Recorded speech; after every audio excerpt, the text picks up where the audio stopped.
लक्ष्मी माता का आशीर्वाद, किन पर बरसती है माँ लक्ष्मी की कृपा।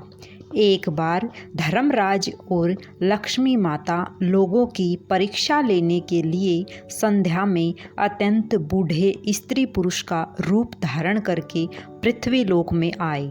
नगर के एक धनी सेठ के द्वार पर जाकर वे दरवाज़ा खटखटाने लगे। दरवाज़ा खोलकर सेठ जी ने जब उन्हें देखा तो बिगड़ कर बोले, अरे कीचड़ सने पाँव से सारे ढलान में मिट्टी फैला दी, भागो यहाँ से। सेठ जी, हम इस रात में कहाँ जाएं? लक्ष्मी माता जो बूढ़ी का रूप धारण किए हुए थी गिड़गिड़ाई, ठंड से प्राण निकल रहे हैं, कहीं ठहरने भर को जगह दे दो। परंतु सेठ ने द्वार बंद कर लिया। उन दिनों को प्रकाश में सेठ के महल के पास ही एक टूटा फूटा सा घर दिखाई पड़ा।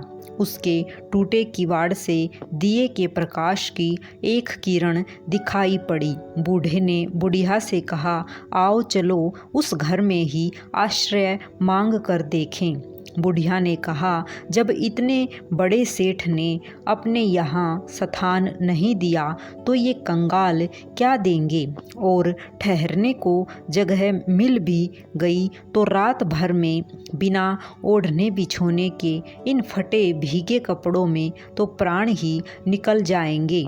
वृद्ध बोला, कुछ भी हो, मुझसे तो अब और चला नहीं जाता। और उसने आगे बढ़कर द्वार थपथपाया। दूसरे ही क्षण हाथ में दिया थामे मैली फटी धोती पहने एक स्त्री ने द्वार खोला।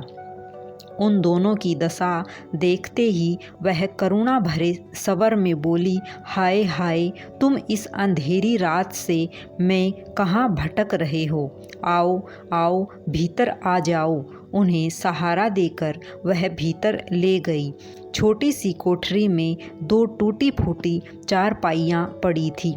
उनमें से एक को खाली करके स्त्री ने उनसे बैठने को कहा। दोनों के कपड़ों से जल टपकने से कोठरी गीली हो चली, परंतु उस स्त्री ने उसकी तनिक भी चिंता न करके जल्दी जल्दी अंगीठी में आग सुलगाकर उन्हें तापने को कहा।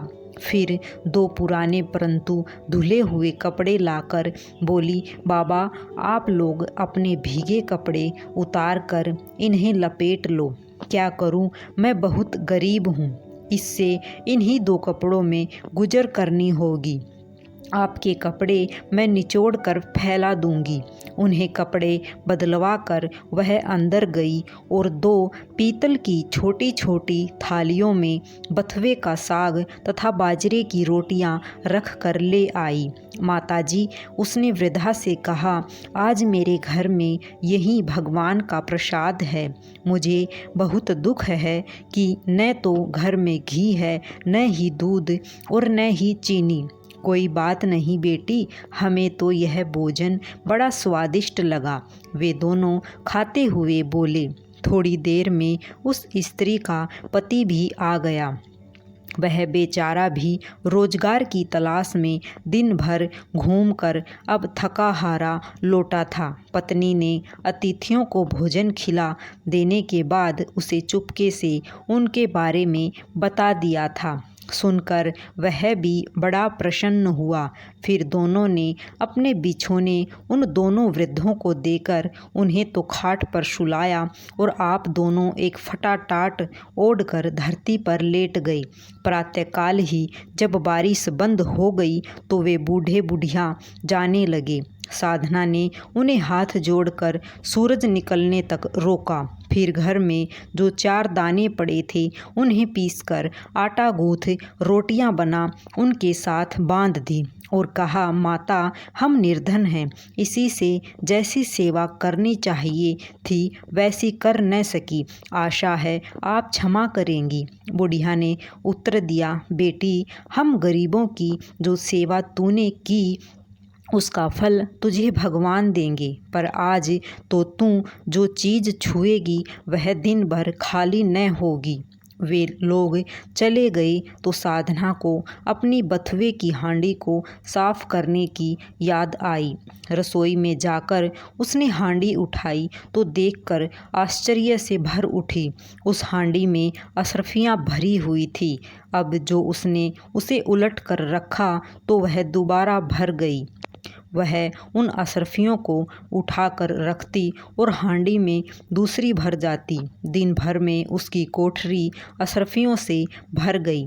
बस फिर तो उसके पति ने उन अशरफियों को बेचकर बढ़िया मकान ले लिया, एक कपड़े की दुकान खोल ली, घोड़ा गाड़ी और टमटम खरीद ली और वे सुखपूर्वक रहने लगे। उस सेठ को जब यह समाचार मिला कि उसके निर्धन पड़ोसी एक रात में ही अमीर हो गए हैं, तो उसने साधना तथा उसके पति को बुलाकर कारण पूछा। साधना ने सरलतापूर्वक सब कथा सुना दी। अब तो सेठ और सेठानी को रात दिन यही चिंता रहने लगी कि किसी प्रकार वे करामती बूढ़े बुढ़िया मिल जाएं तो वे भी हृदय भर अशरफियाँ प्राप्त कर लें। देवता तो इच्छा करते ही मनुष्य के हृदय की बात जान लेते हैं। एक रात जब बहुत जोर का पानी बरस रहा था और ओले पड़ रहे थे, तो वही बूढ़े बुढ़िया फिर उसी सेठ के द्वार पर पहुँचे।